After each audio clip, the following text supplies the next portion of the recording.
last two episodes of Critical Role have been fairly interesting in that there's been a lot of lore and a lot of chaos. To start off, I want to talk about the bird that's been soiling FCG's head for as long as you can remember. Now, in the last episode of Four-Sided Dive, Sam talked about this bird basically like it was just a random part of his backstory, which is what I think most of us assumed, but he also said that he let Matt run with it. For this reason, I have an interesting theory. It's my thought that FCG's previous owner pulled from the Deck of Many Things and grabbed the Flames card. If you don't know, the Deck of Many Things is basically a deck of extraordinarily magical cards that create chaos in their wake and can destroy a campaign in an instant.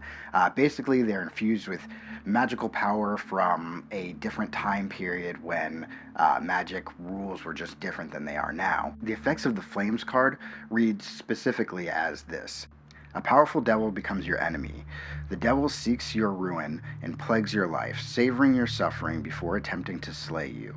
This enmity lasts until either you or the devil dies. Think about it this way. A powerful wizard draws the card, this powerful devil ends up becoming his enemy, and the familiar of that devil becomes the enemy of the familiar of the wizard.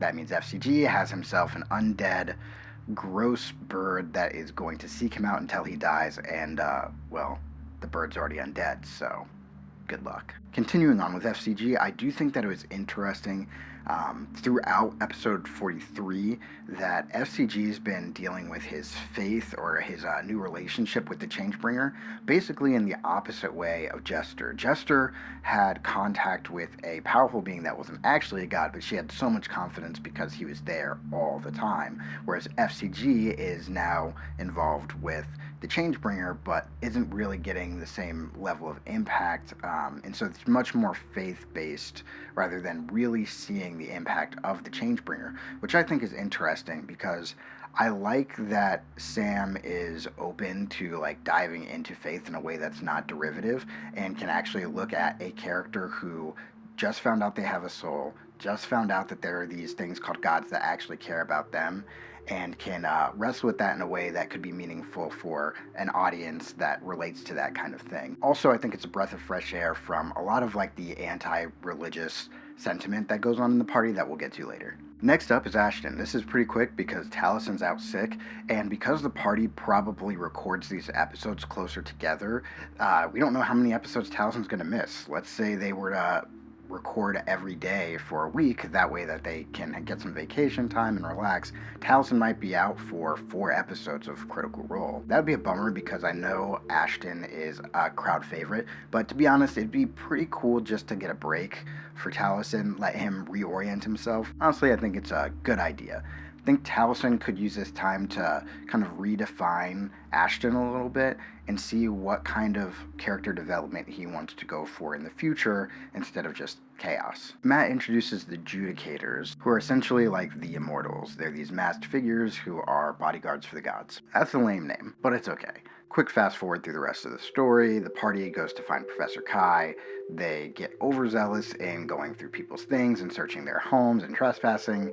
When they find people going through a portal, they hop in after them on impulse, end up getting a big payoff with a bunch of lore that gets dropped on them, and then they end up in a fight with some cultists who are ultimately there to try to bring back a god killer, and to do so they need to find these keys, and there are 2 keys located and one that they're trying to figure out, and that's where the party is now, trying to get a closer connection to those who are trying to go to Ruidus and unlock this god killer. Super condensed version of the lore drop. There are these gods. There's a Fate Shaper, the Winter Shaper, and like the Endless Shadow or something. And then there's Protothos, and Protothos is out here trying to Thanos all of these gods. It seems as though the god killer is locked away in Ruidus somehow. The cultists believe that the way of nature is to release Protothos and allow him to have his way, leaving the world in a state that just is godless, I guess. The party end up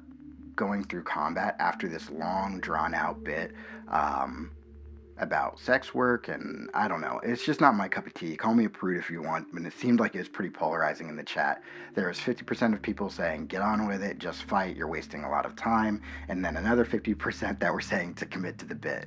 So for this, I would give it like an 8 out of 10 for committing to the bit and just driving it home, because the people who enjoyed it really did enjoy it, even if it wasn't my cup of tea. But I'd give it a 4 out of 10 for how much I enjoyed it.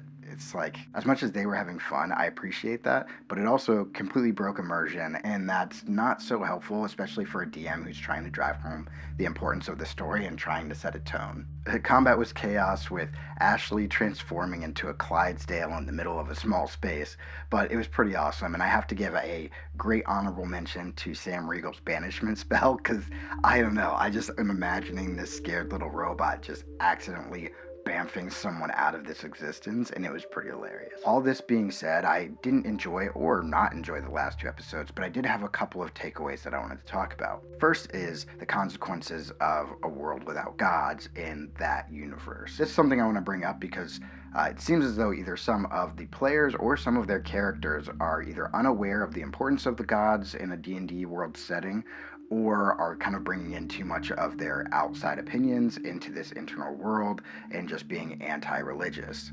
I don't know if some of the party, especially like Fern, would understand what would happen to things like the Feywild if the gods disappeared, if all the gods were killed, or if they understand where their power comes from, or anything about the weave or who protects that weave. Not only that, but the naivety to think that this god killer would just be okay with killing the gods. What about killing gods who locked away, say, Tharizdun? If you don't have the gods, then Tharizdun gets unlocked, and unless he also kills Tharizdun destroys everything. This isn't to say that they did a poor job role-playing. I do think it could be in their characters to not understand like the cascade of effects that would happen if the gods were destroyed, but it does inform their hopeful decision to maybe not side with these guys. This is less to say that, yeah, their characters made a bad choice than it is to say these are the bad guys. Like, Matt is trying to define the bad guys here for you. And then so